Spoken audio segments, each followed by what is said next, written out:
મિત્રો આજે આપણે જ્ઞાનપુંજનો પ્રોજેક્ટ છે અને કઈ રીતે આનો ઉપયોગ કરવો અને કઈ રીતે વિદ્યાર્થીઓને ભણાવવામાં આની આપણે મદદ લઈ શકીએ તો એના વિશે આપણે સંપૂર્ણ માહિતી લેવાના છે.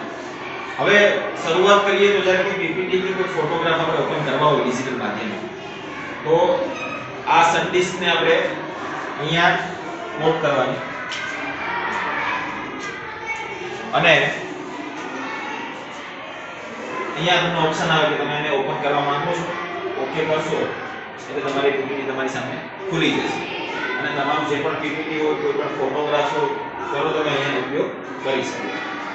અહીંયા સાઈડમાં બધા ઓપ્શન આપેલા છે. તમે હોમમાં જઈ શકો, પછી બીજી બધી વ્હાઇટ બોર્ડનો પણ અહીંયા ઓપ્શન છે. અહીંયા હોમમાં જાઓ એટલે તમને પાછું ફરીથી હોમ સ્ક્રીન ઉપર આવી જશો અને આમાં ક્રોમ ઓપન કરવું હોય, નેટ કનેક્ટ કરવું તો અહીંયાથી કરી શકો, વાઈફાઈ માંથી ઇથરનેટ પણ કનેક્ટ કરી શકો ત્યાંથી કેબલ એટેચ કરીને. ફોલ્ડરમાં તમે જઈ અને આપણી પાસે પેન ડ્રાઈવ છે એનો પણ તમે અહીંયા ઉપયોગ કરી શકો, અહીંયાથી ફોલ્ડરમાં પણ તમે જઈ શકો. પછી વ્હાઇટ બોર્ડ ઓપન કરવા માટે હોમ સ્ક્રીન પર જવાનું છે અને અહીંયા વ્હાઇટ બોર્ડ લખેલું છે. આ તમે વ્હાઇટ બોર્ડ અહીંયા ઓપન કરી શકો છો.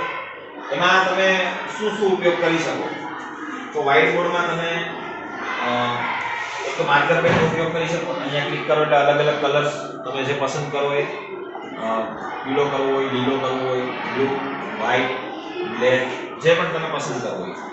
પછી એની સાઈઝ કેટલી રાખી તો અહીંયાથી સાઈઝ પણ તમે એની રાખી શકો.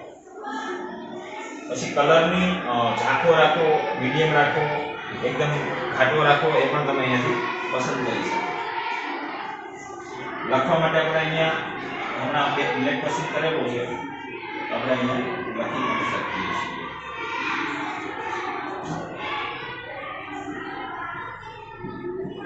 અહીંયા આપણે આ રીતે લખી શકીએ.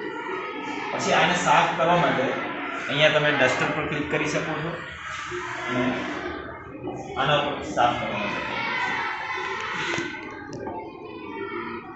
અહીંયા ક્લિક કરી અને આ જે ડસ્ટબિન જેવું છે એના પર ક્લિક કરશો તો સાફ થઈ જશે. બરાબર.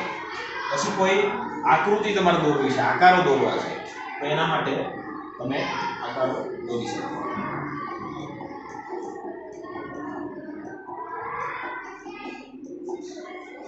જેમ કે ચોરસ દોરવો છે તો તમે આ રીતે ચોરસ દોરી શકો. પછી વર્તુળ દોરવું હોય તો આ રીતે વર્તુળ દોરી શકો. એવી રીતે તમે વિવિધ આકારો જે પણ તમારે દોરવા હોય તો દોરી શકો.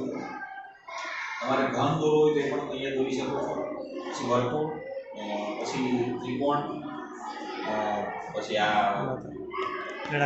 નળાકાર વિવિધ આકારોમાં આમાં આપેલા છે અને એના કલર પણ તમે પસંદ કરી શકો.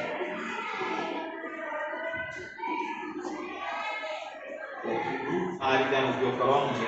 અને બીજી એક વસ્તુ ખાસ આમાં કહી દઉં કે તમે જ્યારે કોઈ વસ્તુ લખીને રાખો, જેમ કે અહીંયા આપણે ગણિત લખીએ અને તમારે એની સાથે પીપીટીનો પણ ઉપયોગ કરવો છે તો અહીંયાથી તમે હોમ સ્ક્રીનમાં જાઓ અને ફોલ્ડરમાં જતા રહો અને તમારે જે ઓપન કરવાનું છે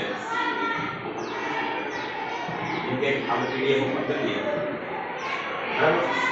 આ પીડીએફ નાની મોટી પણ તમે કરી શકો, ઝૂમ પણ કરી શકો અને સાથે આપણે અહીં ઓપન રહી અને તમારે ડાયરેક્ટ વ્હાઇટ બોર્ડમાં જે લખેલું છે ત્યાં જવું હોય તો તમે ડાયરેક્ટ વ્હાઇટ બોર્ડમાં ક્લિક કરો તો એ પણ તમને લખેલું જોવા મળશે. બરાબર.